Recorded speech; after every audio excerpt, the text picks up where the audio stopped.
Hi, Izzy. Here again, and I'm going to read you a story today from this book, which is called A Year Full of Stories. So I'm going to read you a story, and this is going to be for your English work on Friday, the 15th of May. So I'm going to read the story. You will also get a printed version on the website.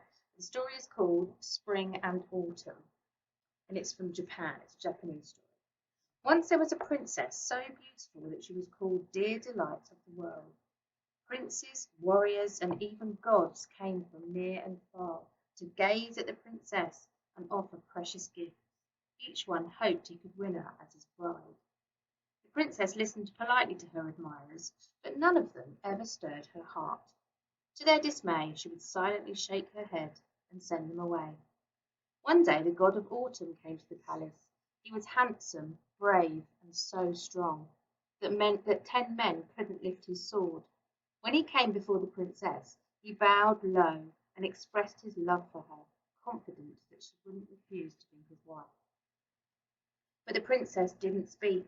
The god of autumn looked into her dark eyes and saw there was no spark of love there, despite his magnificent figure and noble birth. She shook her head.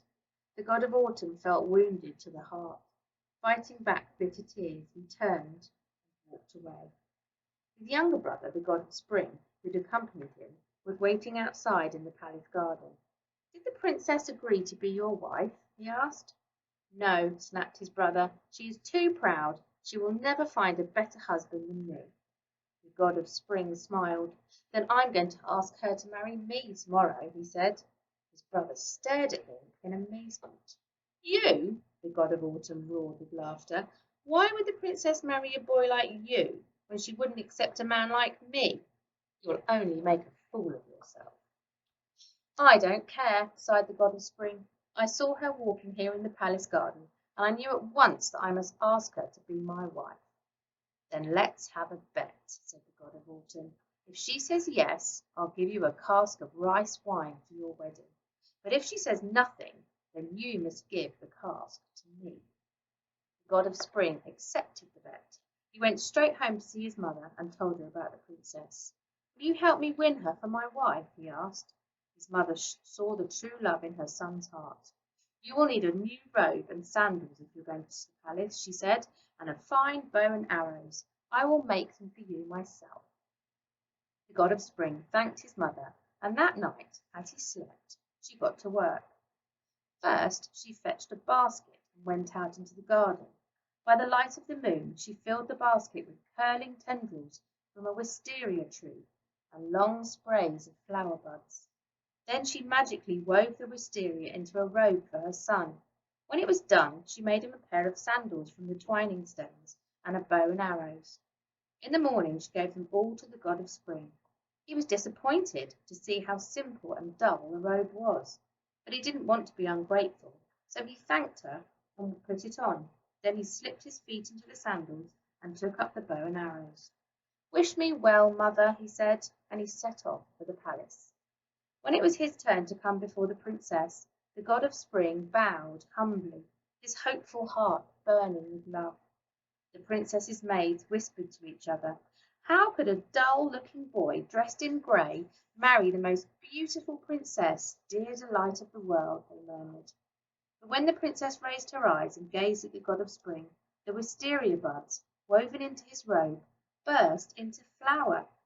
Purple and white blossom cascaded from his shoulders to his feet, and the whole chamber was filled with its sweet scent. The princess smiled. She rose and offered him her hand. "I will be your wife, my lord, if you will have me," she said. The god of spring rushed to tell his brother the good news. "You owe me a cask of rice wine to drink at my wedding," he said happily. But the god of autumn scowled with jealousy. He refused to give his brother anything. "I wish you both nothing but misery," he thundered. When the god of spring brought the princess home to meet his mother, he told them both about his brother's anger.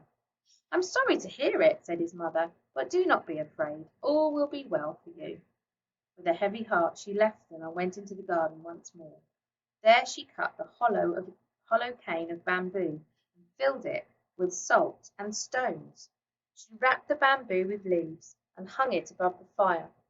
With the fire smoke curling around it, she spoke. As green leaves fade and die, so you must fade and die, my autumn sun. As stone sinks in the sea, so you must sink. As the salt tide ebbs, so you too must ebb away. And once her words were spoken, it was made to be. That is why spring will forever be fresh, merry, and young, while autumn is the saddest time of the year. So that's the end of that story. I've written it out so you have a copy of it, and then you have some questions to answer, and including things like, which one is your favourite season? Why is that? You can also be looking into what wisteria looks like. Now is the perfect time of year for wisteria, so you might actually see it on some people's houses and stuff in the past.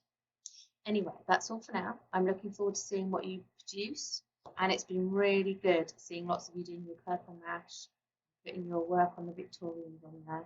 So hopefully we'll see you again soon. Take care.